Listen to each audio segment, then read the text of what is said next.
Every year, Cisco has a conference called Cisco Live. It used to be called Cisco Networkers. And when I first got into Cisco, I got sent to that conference and I was a kid in a candy store. It really is a cool conference. And I went to John Chambers' keynote where he envisions the company, and this was the year Cisco was announcing their entry in the voice over IP market. Like nobody was doing voice over IP yet.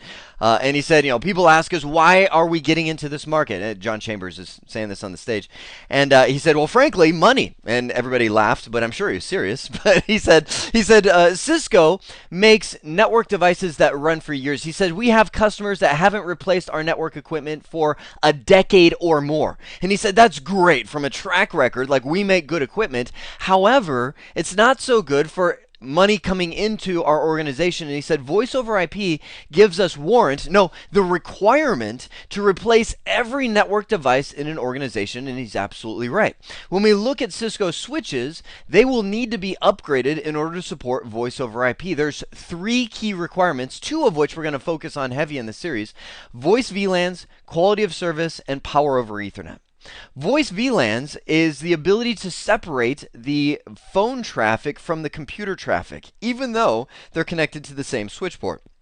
What that gives you is, number 1, the ability to do quality of service easily, and number 2, the ability to have security between the different devices on your network.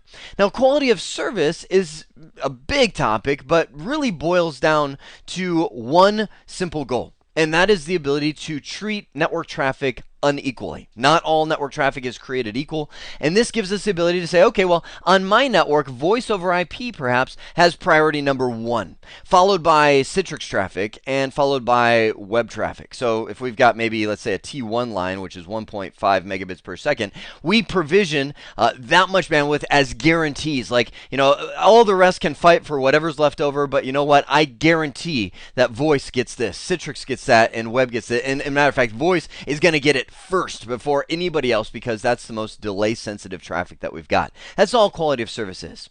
The last one is power over Ethernet. The ability to power your phones from a centralized source. You don't have to get power over Ethernet switches, but what it means is that you are either buying these little plugs for every single phone on your network where they plug into the wall outlet, or 2, you're buying these little widgets, which are power injectors, where you put these little couplers in between the devices. Either way, I mean, these the plugs for phones and the power injectors, they really add up in cost, and they still don't give you a centralized backup for your power to where you can just have a UPS power supply on your switches, and if the power goes out, the phone system stays running. Now, as I mentioned, the CIPT series pays special attention to the voice VLAN and the power over Ethernet. I have specific nuggets dedicated to each one of these. For now, I hope this has been informative for you, and I'd like to thank you for viewing.